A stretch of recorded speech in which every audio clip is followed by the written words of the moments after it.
Welcome back to Hard NOC Life. I'm your host, Keith Chow. Last week, I had the opportunity to take part in a really cool event at the Smithsonian down in DC called CrossLines, which is a pop-up Culture Lab exhibition featuring 40-plus artists of all types doing really great work expressing identity, race, gender, sexuality, disability, and kind of all coming together at the intersections of those different communities.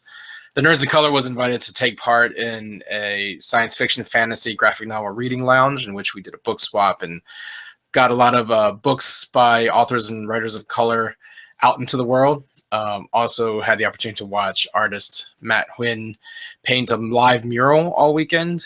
And the other thing that we did was do a series of live editions of Hard NOC Life, in which I interviewed people for the first time, took Hard NOC Life live, and talked to people in front of an audience. And it was really cool. And I actually wanted to present to you the first of those interviews that I did over the CrossLines with the artist Shawn Martinbrough. You may know Shawn's work from DC Comics and Marvel Comics, as well as his current work on a book called Thief of Thieves from Robert Kirkman's Skybound imprint and image. Shawn stopped by on the first day of CrossLines to chat with me about his career, about being a person of color in the comics industry, and just kind of catch up. And it was really great to see Shawn once again. So I wanted to go ahead and throw to that interview. Before I did also, if you're watching this on YouTube, want to just forewarn you that the first few minutes of the interview are kind of dark, as the lighting was not figured out, and I apologize for that. But there may be some audio issues here and there, but it's a really great conversation. I'm looking forward to sharing it with you. So without further ado, here's my conversation with Shawn Martinbrough at CrossLines, Smithsonian. Thank you for joining us. I'm here with artist Shawn Martinbrough, best known for his art with DC Comics, and now he's drawing a book with Robert Kirkman of The Walking Dead fame called Thief of Thieves. This is Shawn's book now. So welcome to Smithsonian. Thank you, Keith. Thank you for having me. Always happy to talk to the mighty Keith Chow. Anytime. So, have you had a chance to look around? No, I came right to you, Keith. I mean, I'm just obsessed with being here on time for you. Yeah. So once we're done with this, I'm going to look around because it looks really great. So you were saying before we started recording, when did you get started as an artist? Well, I got my first professional work in comics working for Marvel Comics in 1992. Yeah, I started out as a fully painted artist. Back in those days, Marvel used to put out fully painted books that were, done by artists that were using, watercolor full paints, and that's pretty much how I got my first job, doing fully painted illustrations for Marvel. Like Alex Ross? Exactly like Alex Ross. Yeah, because Alex Ross actually started doing work for Marvel for their Epic line. They had a license for the Clive Barker Hellraiser movie series, and they were putting out a series of graphic novels that were sort of short stories in that Clive Barker universe. And Alex Ross did a short story in one of them, and then after that he did Marvel's. I did a short story, and so when Marvel wanted to capitalize on the Alex Ross phenomenon, they put out a series of fully painted books by other artists, and I was one of them. Marvel tried to capitalize on the success of Marvel's, and that had diminishing returns afterwards, and plus the books are a lot more expensive to produce, and so after a while they said, okay, we're going to kind of phase these out because these are really expensive. And however, at the time, while I was working for Marvel, I had friends that had formed Milestone, the first sort of multicultural comic book company, and they had a distribution deal with DC Comics, and I would go over and hang out with those guys at their offices because they literally were like kind of like blocks away from each other in Manhattan. Like Marvel used to be on Park Avenue, and Milestone was like on 23rd Street. And so after I would drop off work at Marvel Comics, I would go and see my friends over at Milestone. And then they had said, hey, listen, we're looking for an inker to work with this new artist that we have drawing Static, one of their top characters, and he was sort of like, he was in the vein of like a Spider-Man in terms of that young superhero type. And they were looking for an inker to work with their penciler, John Paul Leon. And then I said, okay, sure, because I wasn't familiar with John Paul's work, but I could see what they showed me, and so we worked together as a pencil and inking team. Because as Keith said, the way comic books are put together, it's a whole team effort. You have someone who writes the book, someone who pencils the book, someone who goes over the pencil with ink line, someone who colors the book, and then someone who has the letters so you can read the book. And so John and I worked together as a pencil and inking team for years. from there. I wanted to take a step back and talk a little bit more about Milestone, because I think, again, as Shawn mentioned, it was the first comic book company publisher by a group of African American people. Michael Davis, Derek Dingle, Dwayne McDuffie, and Dennis Cowan. Yep. Were the founders. Yeah. And they were all artists and writers, primarily for DC and Marvel. Yeah.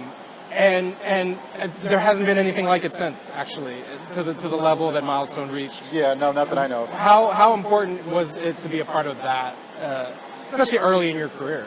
It's funny because since I knew Michael Davis because Davis used to teach a cartooning class in Harlem at the Children's Art Carnival, which was a non-profit organization, and on the weekends they would have black professionals come in and teach classes for free. So you would have someone who would teach a cartooning class, someone who would teach an illustration class, someone who would teach photography, video, and a friend of mine, because I'm a graduate of LaGuardia, Fiorello LaGuardia High School of Performing Arts and Music and Art.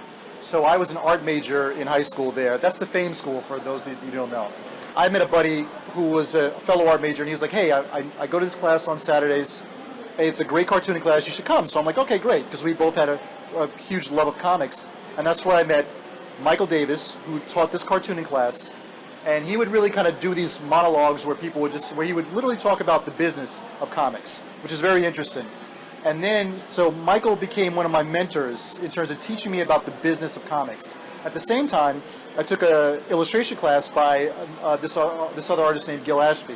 Gil Ashby was all about you have to learn how to draw. You have to learn how to draw perspective, anatomy, everything else. So having mentors coming at art from the two different sides of it was such an advantage for me going forward.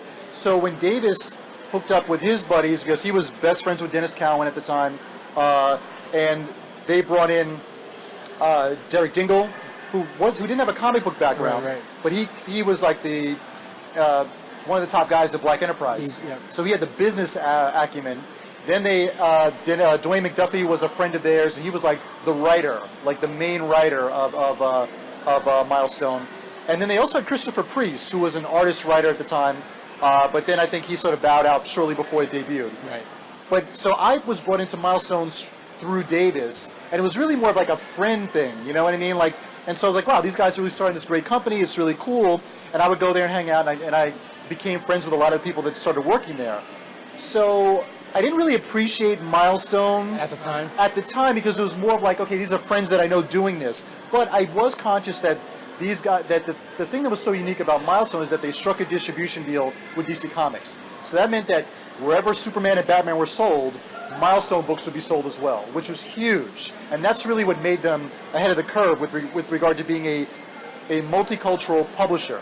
And so eventually their characters started crossing over into the DC universe. So their characters that were characters of Milestone, like Static, Hardware, Icon, were now interacting with Superman and Batman, which is pretty cool.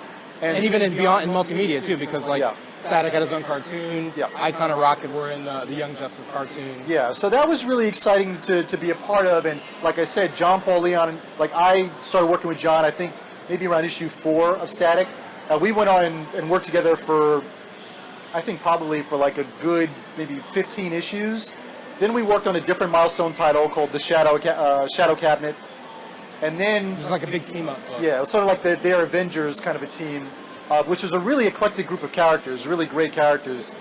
But then at that point, Milestone started having a fallout with DC Comics. And then DC started poaching their talent and started saying, hey, listen, we can pay you guys more. You know, and so John and I started working for DC Comics at that point. How soon later did you start doing your run on Detective Comics? Well, that was a couple years later. Yeah, that was a number of years later because I've told you before, that's one of my favorite runs in Batman history. So. Well, yeah. So what happened was that John and I were working on multiple projects, and I was still his inker, he was the penciler.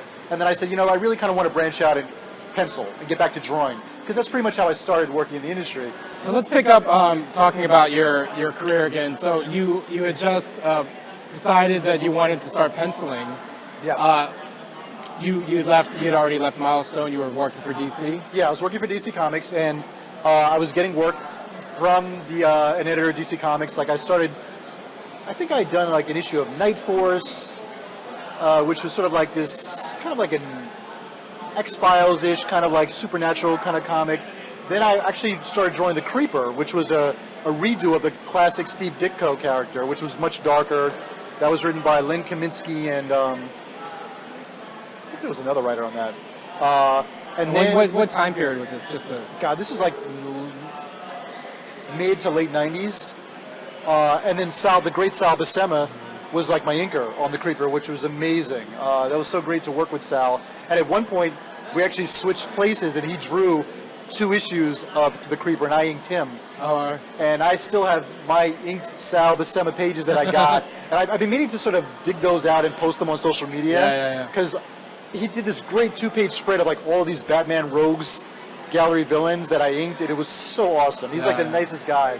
And he actually lives in Northern Virginia. So at the time, this is before people started uploading their work digitally. At that point, people were just shipping their work to Marvel and DC Comics via FedEx and Airborne Express. So since Sal was inking my work, to save time, so I could work up to the last minute, I would pencil a page and then drive it over to Sal's house, and drop off the work with Sal, and then he would ink it and stuff, and it was a great time.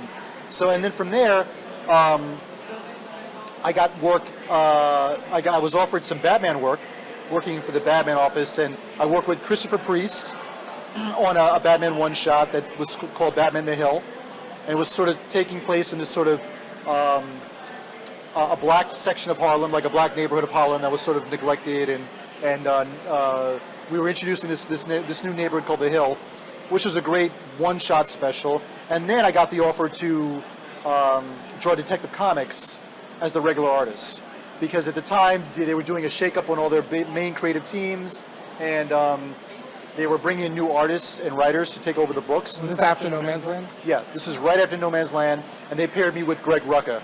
And then Greg and Rucka and I worked together for about 2 years. Because that was the run. We're going to get a little super nerdy now for a second. But that was the run I recall where like the coloring was really kind of different. It was like monochrome. Yeah, they used a very kind of special color palette, which like Keith said, it was very monochromatic, very kind of stylized. So maybe one issue might be all blues, or another one might be mostly greens. And it was an interesting experiment, you know, and people really liked it. So, and it was. Do you think you'll ever go back and recolor those, like in like more traditional colors? I don't know. I'd love to go back and re-ink those. I think I'm a better artist now. Yeah. But also, like, I would really be interested in sort of just going back and kind of sort of redoing those, But it was great working with Greg. Greg's such an amazing writer, and working with Greg was like a real high point in my career. And then and this was still about like 10 years ago. Yeah, this is around early 2000s. Or actually like 15 years ago. Yeah, about 2000, 2001. Yeah. And then so what did you do after? Did you left DC soon after? Yeah, well, they were doing like another change up in their teams, and then I got a call from an editor that I knew, Mark Powers, who was working over at Marvel. He was working for their X-Men line. And he said, hey, we're going to be doing like a mini-series featuring the Morlocks, which were a spin-off character of the X-Men. But these are going to be all new Morlocks set in Chicago. And we're going to be teaming you with a new writer named Jeff Johns. So I said, sure, let's do it.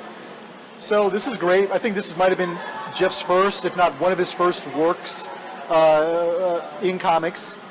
Because Jeff was like a Hollywood, he had worked in Hollywood before. Right. He worked for Richard Donner. He was very tight with Richard Donner, who was the director of the first Superman movie, the director of the Lethal Weapon movies.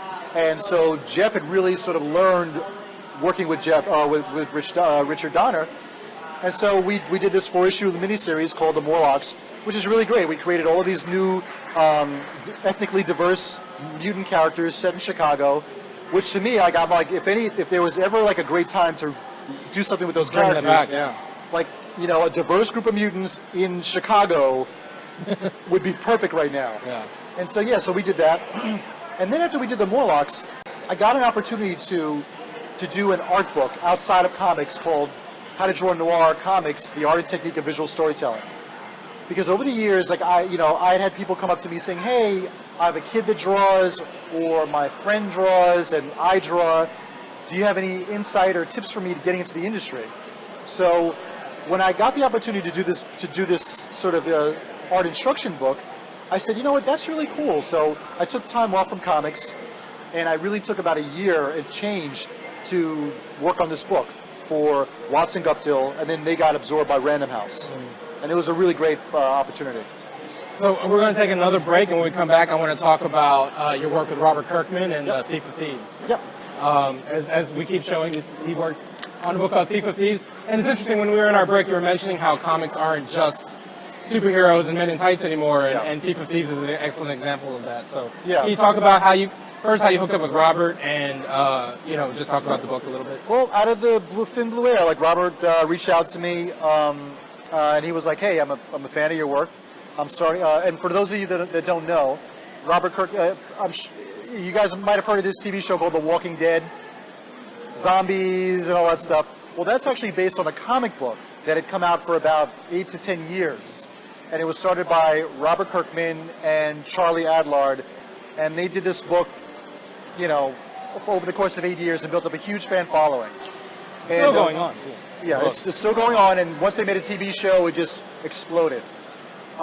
So around 2008, 2009 or whatever, maybe like around 2009 or so, right before the show came out, Robert had reached out to me and said, "Hey, I'm a huge fan of your work.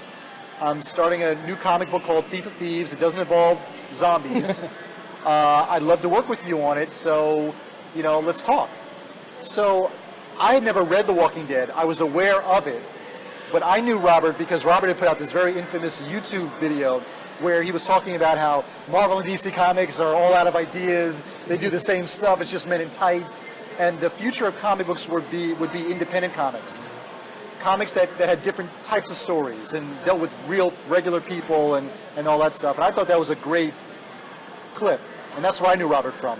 So when he and I got to talking, he was telling me about Thief of Thieves, I said, "Hey, let's do it." And it was really great. He said, "Listen, I have an idea for the first couple of arcs of Thief of Thieves, but I'm going to have different writers come in and write the scripts." So Nick Spencer, who was a great writer, wrote the first 7 issues of Thief of Thieves. He was followed by James Asmus, who was a great writer, who wrote the next arc. And then Andy Diggle came on. And Andy Diggle is a huge comic writer, very well known for his work in comics. And then he wrote our 3rd arc and then stayed on as the regular writer. And then I've been the only artist to draw Thief of Thieves for the past 30-something issues. And it's been really a fun experience because it's all about this international thief. He steals artwork, jewelry around the world, and he has his team of thieves that help him do this. He has his trusty partner named Celia, who's a little bit of a punk goth young lady, and so they kind of have these, and he's divorced. He has a wayward son who's trying to follow in his footsteps and be a master thief, but he's very inept at it. So Conrad constantly is trying to sort of pull his son out of trouble and sort of trying to square things away with his ex-wife, who's like, "You know what, you're a bad influence, you're a bad father, this is why your son's doing this." And Conrad's trying to leave the game and leave this behind, but just when he thinks he's out, circumstances pull him back in. So it's very real world. It's very real world, people in, regular people in clothing, and it's very fun. And I get to sort of populate this universe with different types of characters, and so I always find it interesting when I see any kind of a story and it's all monochromatic in terms of like the ethnicity. I'm a native New Yorker and I grew up in the Bronx, and where I grew up in Co-op City, there was everyone in Co-op City. You had your Jews, your Italians, your Hispanics, your Asians, your blacks, and growing up in New York, I'm used to seeing a wide variety of people, types of people. So to me, it's only natural to put that into the stories that I draw. Well, that's actually a really great segue into our last segment, where I want to talk about what it's like being a person of color in the comics industry, especially in your career, because you've been, you've been at the big two. You were at the inception of the foremost multicultural comic book publisher, and you've also worked in indie comics. So we want to talk about that in the final segment, because we are the nerds of color. So. You are the nerds of color. Can you talk a little bit about being a person of color in the comics industry? Because I know that, Larry Hama has said comics is probably the one place where it doesn't matter what you look like as long as you're good. I love Larry Hama. But at the same time, though, there has been a lack of people of color in positions that make decisions. Yeah. There aren't enough necessarily writers and artists at the big two, for example. So, like, how has your experience been as a person of color, and what does the industry need to do to improve it? Or I have to say, first off, I have to say how much I love Larry Hama. that's a given. Larry Hama is like, for those that don't know, is like one of like the, I mean, he's like an industry veteran in terms of writing, and he also draws. Created G.I. Joe. Created G.I. Joe, so when you see the movies, the cartoons, that's so much of that is based on the stuff that he created in like the 80s. And that's one of the fun things about this industry is that when you grow up reading someone's work, it's very odd because so much of the time you don't associate the person with the name. So for a long time, I never really realized that there were people of color in the comics industry because you don't see these people. So for example, like one of my favorite artists was George Perez. It never connected in my head that George Perez was a Latino man just because you never saw George Perez. You just saw the name. And so Larry Hama, it never occurred to me that he was an Asian man. And so, and then as social media became active, and you might see like an interview with Larry Hama in a newspaper somewhere. I was like, oh wow, he's a person. He's an Asian man. It's really weird to meet these people in person. Now, for me, I don't have a particularly ethnic sounding name. My name is Shawn Martinbrough, which is very European sounding. I sound like I might be straight from I'm from England or something like that. And so a lot of times when people meet me and they're like, oh, you're black. Oh wow, and I get that a lot. But being a person of color in comics, I do agree with Larry Hama that as an artist it's easier because it's really not a matter of what you look like, it's a matter of how well you draw. It's one of the few places in society where it really is a meritocracy, meaning that if you can draw well, they will hire you. Now granted, when you walk in the office, they might be like, oh damn, damn, he's a black guy. Shoot. We'll have to find a way to get him off of this real quick. But for the most part, if you draw and you can meet a deadline, they'll hire you. So I really can't say that I've experienced any direct racism being in comics because so many times people have given me work based on my name and how I draw. I don't know what they say after I leave the office and they met me, of course. And I've heard many horror stories from black writers. Right, because I think that's another difference too. Because I think if you look at the industry overall and you look at the number of people of color, they tend to be artists. Yeah. Like Jim Lee is probably like the superstar artist of like the 90s, was an Asian American. And I think part of it is that the stories, they don't necessarily want stories about people of color. Because like if you're a person of color drawing, you're still drawing Superman and Batman. I'm talking about the big two, right? Like you're drawing characters who are white. And that's another reason why you don't necessarily know, like when you think of Jim Lee, you think of Wolverine. You don't necessarily think of like, he doesn't draw a lot of like Asian characters, you know? No. So do you think that's a specific difference? Because the people like Christopher Priest, people like David Walker are fewer and far between than like a Jim Lee or you or, It's tricky. I think now companies are realizing that. Now there's a whole focus on diversity in comics, that there is a greater sensitivity to hiring people of color, more so than there was in the past. Because it's not a good look for every writer and every artist to be white and drawing all white characters in 2016. The flip side is, listen, a lot of times, I've always said this, is that unfortunately, the real subtle effect of racism is that sometimes it just comes down to people hire who they know. And if you're a white guy from the suburbs and all your friends are white, and you went to school with all white friends, who are you going to hire when it comes to getting a job? You're going to hire people that you know. Yeah. And unfortunately, that's the way it happened a lot of times. If you walked into the offices of DC Comics, a lot of these guys lived in Long Island or Westchester or the suburbs, and so it was harder to crack into that.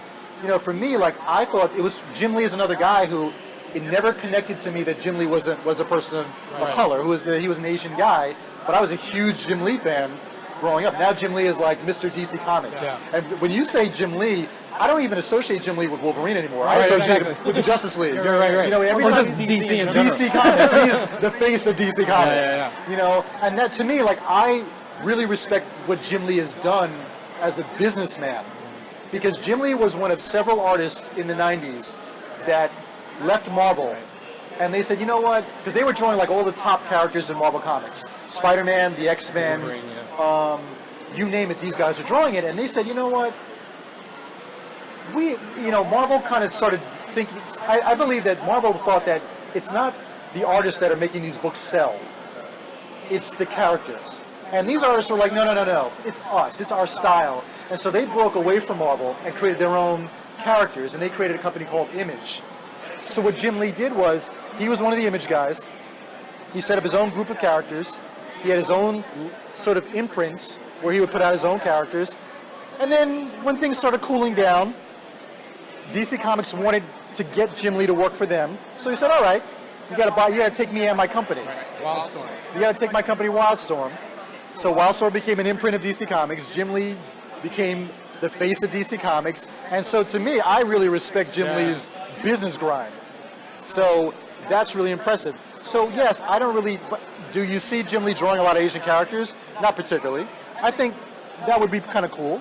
But in terms of what he does in comics, I am a Jim Lee fan. You know, and also the fact that he is an Asian man standing there on the stage with all these other people saying that I'm like this, you know, the head guy at DC Comics, that also goes a long way in terms of representation. Because I think that one of the things about art that's so powerful is the visual idea of seeing someone in that role makes it a lot easier for people to digest. Like, I will always say that, I've always believed that the show 24 was directly responsible for how Barack Obama could be elected president. People seeing that it was possible for a black president to exist. You know, if you saw Morgan Freeman popping up as the president in Deep Impact or any of these other movies, that allowed people to say, okay, that's possible. And if people believe it's possible, that goes a long way in terms of making it happen. And I think that you might not necessarily draw characters of color, but just by your mere existence, I think you're serving the cause. But I also think that's a great point about how pop culture influences the cultural overall, and that, you know, a call for representation in pop culture isn't just, you know, just people complaining or whining about things that have stood the test of time and are canonical because, you know, so-and-so is white because he's white.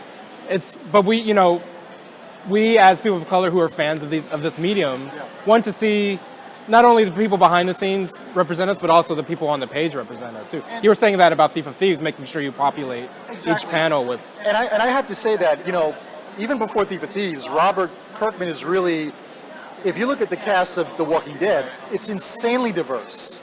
You know, I mean, the character of the Asian character, like Glenn. I mean, Glenn was there from like what, like the first issue, or maybe at least the first couple. He made the first 100. The first, you know, I don't. Spoiler alert. Spoiler alert.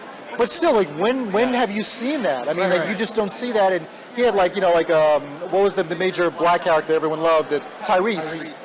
Tyrese like was like a major character in the Walking Dead comics, and the Shawn, who everyone loves, you know. But I mean, and so to me, like, Robert had that track record going forward. So with Thief of Thieves, he gave me free reign to create all the looks of the characters. And I tell this story all the time where when I was designing the characters, Robert would sort of give me like a basic idea of who they were. And then, so we have our main character who's like the international thief, which had an FBI agent that was on his trail, and she was trying to bring him down. And her name was Elizabeth Cohen. And so I said, well, you know what, all the main characters are kind of white so far. Let me like make her black. And I sort of did the design for Elizabeth Cohen. I sent it in to him. He was like, oh, Elizabeth Cohen's black now? Cool. Just like that. So with Thief of Thieves makes the jump to TV. Right there, I just made a character of color who will pop up in the TV show. And I've done that for the rest of the supporting cast. I've really made them a very diverse group of characters. So, yeah, because for me, that's just natural. And I just know that if this makes the jump to TV, you know, you already have like a whole built-in level of diversity there. And you can't use the excuse, well, they were white in the comics like a lot of people do. Well, and I think that's also important about being a person of color, or at least cognizant of the issues that people of color face, because you were mindful to say, let's make Elizabeth black. Artist X might not have, and you know what I mean? I think that's why it's also important that people behind the scenes represent as much as the... and it helps because, and for me, it just makes good business sense. Because if you have more people that are thinking differently about things, that just makes your product that much more appealing. It gives your product so much more texture than someone who's just going to be using the same experience over and over, even if it's a woman. I mean, you know, just because, you know, like, let's say like you have a white woman female character, well, she might be, I mean, a white female from the South has a different sensibility than someone from the West Coast, or someone from the East Coast, or someone from the North, or overseas. And to have different people with different experiences as part of your creative team just makes smart business sense. You know, and that's an excellent point, since this is a culture lab on intersectionality, that Shawn ended talking about intersectionality. So I want to thank Shawn for being the very first Hard NOC Live guest at the Smithsonian. Yes. And thank you guys for sticking around and listening to us. You'll stick around for a few more minutes to talk to people? As long as you need me, I'm here for you, Keith. I'm here. And so I'll just have everyone please check out my Twitter handle. Was it S. Martinbrough? I forced myself to tweet, but I finally got on Instagram. So please follow me on S. Martinbrough or Shawn Martinbrough at Instagram. All right. And thank you for watching. We'll see you next time.